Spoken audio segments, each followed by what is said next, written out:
ये खबर केआर मंगलम यूनिवर्सिटी द्वारा प्रस्तुत की गई है। छी छी छी, कल जो हरकत एलओपी ने किया राहुल गांधी ने, वो शायद सड़क छाप से ज्यादा नहीं था। और ये फ्रस्ट्रेशन में है। इनके नाना प्राइम मिनिस्टर रहे, इनकी दादी प्राइम मिनिस्टर रही, इनके पिताजी प्राइम मिनिस्टर रहे। विदेश नीति अगर नहीं समझ पाए तो अब समझ भी नहीं पाएंगे, क्योंकि अब इनका विदेश नीति देश के बाहर जाके सोरोज जैसे लोगों से मिल करके भारत को गाली देना ही इनका विदेश नीति है। आप मीडिया के लोगों से कहता हूं कि आप इनके सारे रिकॉर्ड 12 साल का निकाल लें।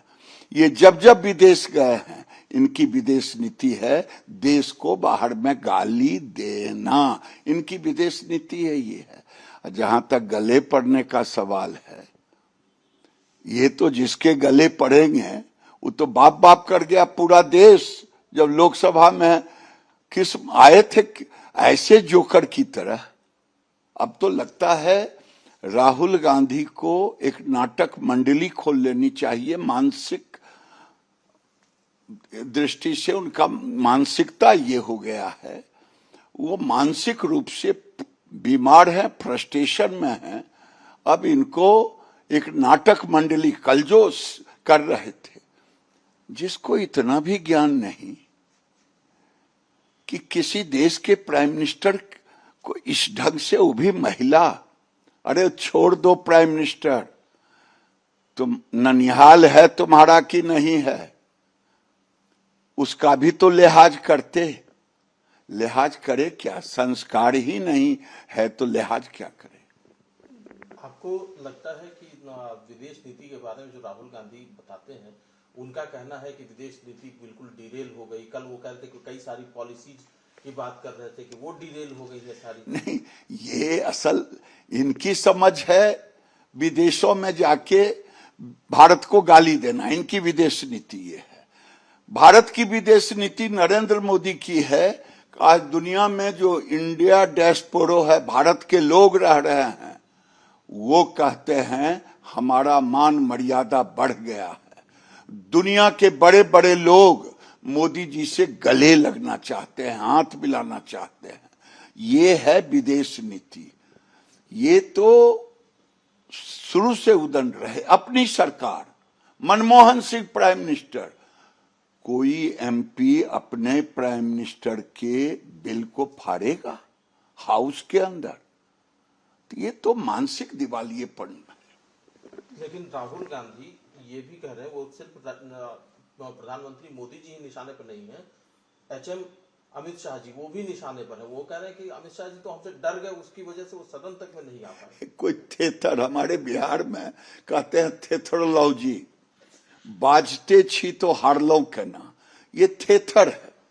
अगर इनको चाणक्य की नीति समझ में नहीं आया एचएम का, अगर पटेल का लौह पुरुष वाला नहीं समझ में आया नीति, तो कौन इनको बताएगा। 100 बार तो ये चाणक्य के सामने, इन चाणक्य नीतियों के कारण, अमित शाह के कारण हार देखे हैं, फिर भी थेथर है, फिर भी हंसते हैं हार में भी।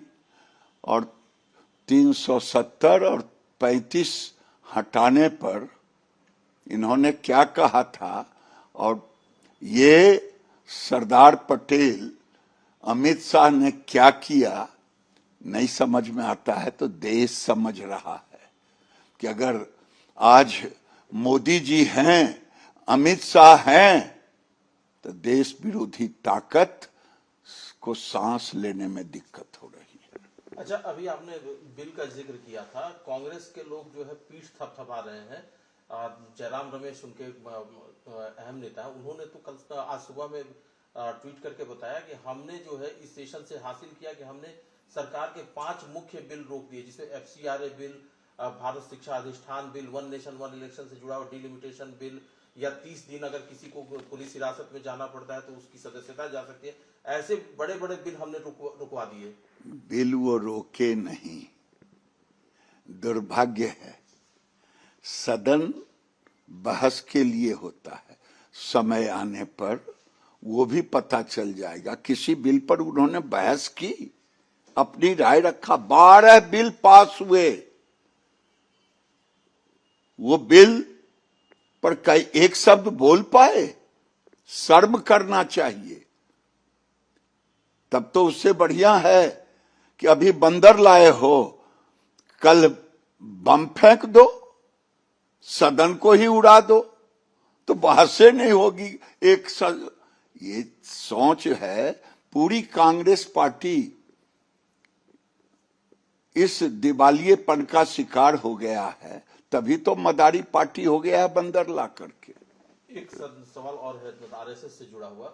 राहुल गांधी बार बार ये आरोप लगाते रहते हैं कि आरएसएस के लोग जो है वो उन्होंने स्वतंत्रता आंदोलन में हिस्सा नहीं लिया और अब वो सारे संस्थानों पर कब्जा कर। कम से कम राहुल गांधी ये सवाल ना करें, जिनके ऊपर दोहरी सदस्यता का आरोप है, जिनके ऊपर और कई आरोप है, उनका पोल अगर खोल दूं तो वो कहीं का नहीं रहेंगे। राहुल गांधी आज न कल आपका जब पोल खुलेगा तो मुंह दिखाने लायक आप नहीं रहेंगे। और आरएसएस हेगडेवार से लेकर के श्यामा प्रसाद मुखर्जी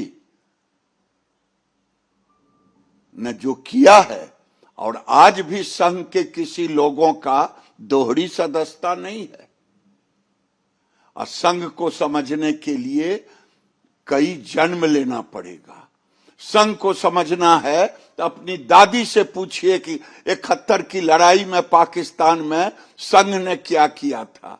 संघ को समझना है, उस केरल में जाकर के देखिए जहां से वायनाड से चुनाव लड़े थे, पिछले बार बाढ़ में संघ के लोगों ने क्या किया।